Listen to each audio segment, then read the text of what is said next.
Hello kids, I'm back again with my new video of History Class 7 Chapter 5 Rulers. Figure 1 shows the first balcony of Qutub Minar. Qutbuddin Aibak had his constructed around 1199. Notice the pattern created under the balcony by the small arches and geometrical design. Can you find two bands of inscription under the balcony? There they are in Arabic. Notice the surface of the minar is curved and angular, placing an inspirational as such a surface required great precision. Only the most skilled craftsmen could perform this task. Remember that very few buildings were made of stones or brick 800 years ago.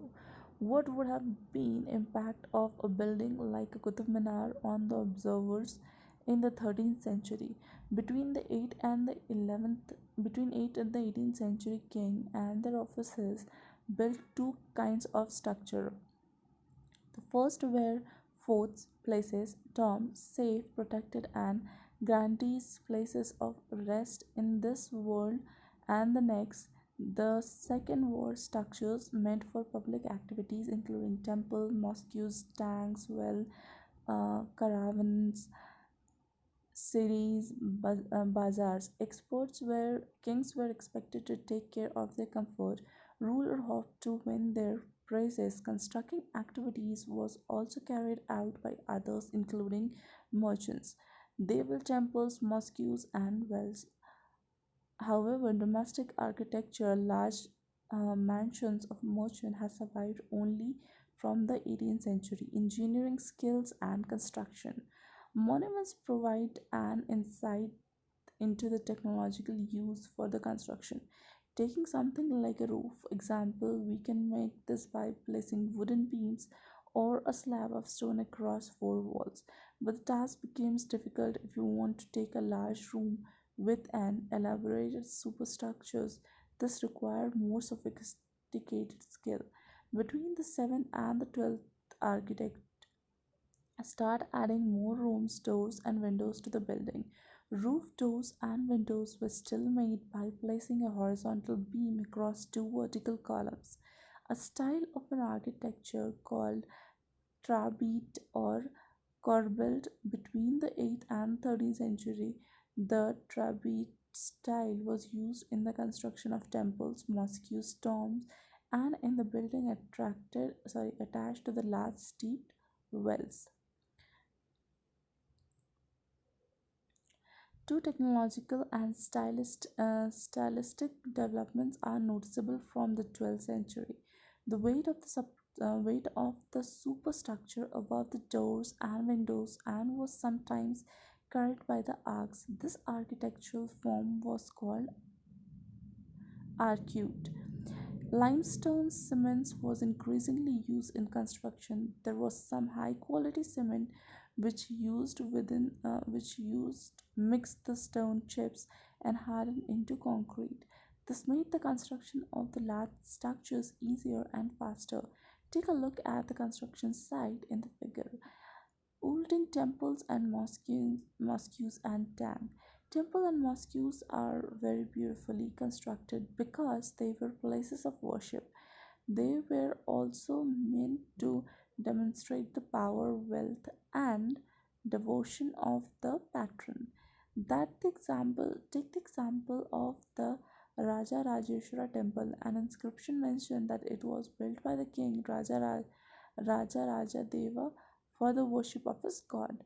Raja Rajeshwara Varam. Noticed how the name of the ruler and the god was very similar. The king took the god name because it was auspicious and he wanted to appear like a god. Though the rituals of worship in the temple, one god honored other. The largest temple were all constructed by king. The other lesser deities in the temple were god and goddess of the elites and subordinates of the rulers. The temple was a miniature model of worship of the world ruled by the king and his allies. As they worshipped the deities together in the royal temple, it seemed as if they brought the just rulers rule of God on earth. Muslim Sultan and Padshah did not claim to be the incarnations of God, but Persian court chronicles inscription in Delhi mosques explain that God chose Alauddin as a king because he had the equalities for most of the mosques and Solomon, the great lawgivers of the past, the greatest lawgivers and the architecture was God Himself. He created the world out of chaos and introduced orders and symmetry. As each new dysentery came to power, king wanted to emphasize their moral right to be rulers. Constructing places of worship provided rules with chants to proclaim their close relationship with God. Especially important is an age of rapid political changes. Ruler also offered patronage to the learned and pioneers and tried to transform their captains and cities into great culture centers that brought fame to their rulers and their realm.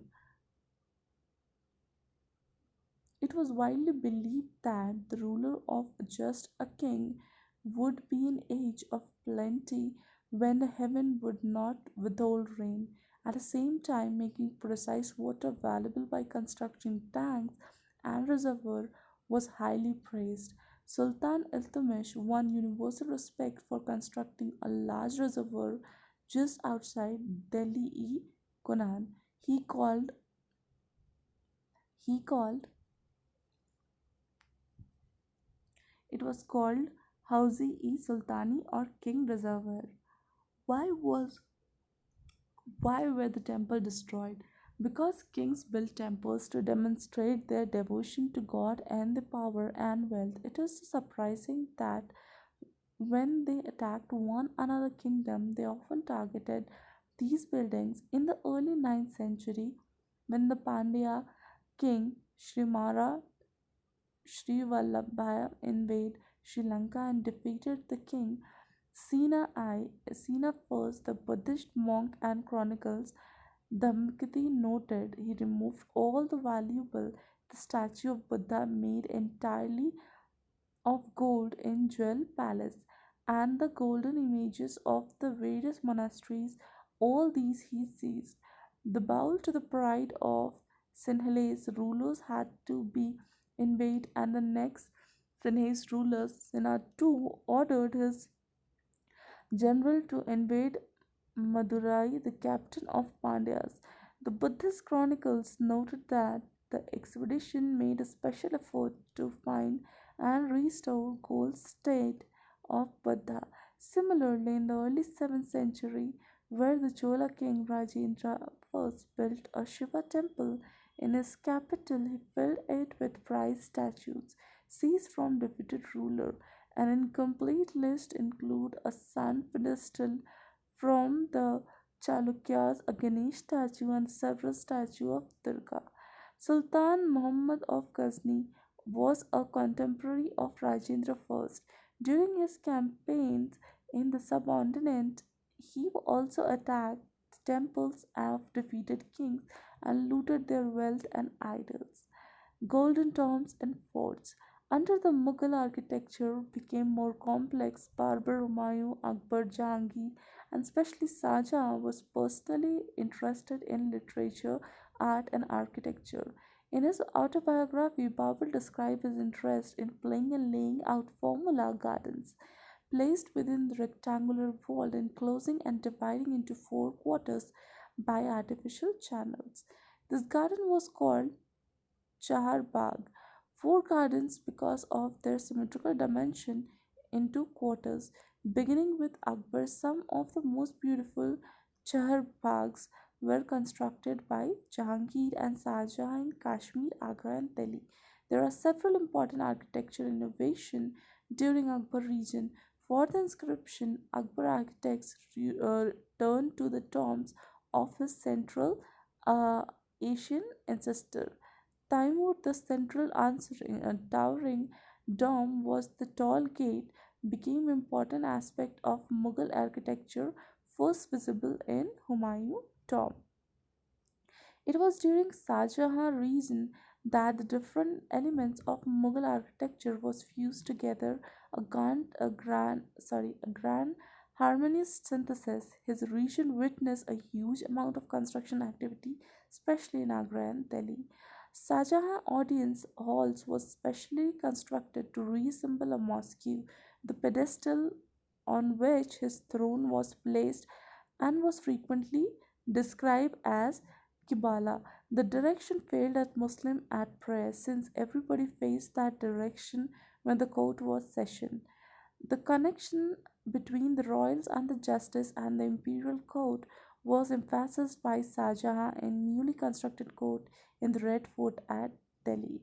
In the early years of his reign, Shah Jahan capital was at Agra, a city where the nobility has constructed their homes on the banks of the river Yamuna. These were set in the midst of the formal garden constructed in the Chahar Bagh format. Shah Jahan adapted the riverfront garden in the layout of his Taj Mahal. The garden is architectural accomplishment of his reign. Here, the white marble of mausoleum was placed on the terrace by the edge of the river, and garden was to its south. Shah Jahan developed this architectural form as a means of control the access that nobles have to the rivers, region and empires. As construction activity increased between 8th and 18th centuries, there were also a considerable sharing of ideas across the region. The tradition of one region were adopted by another.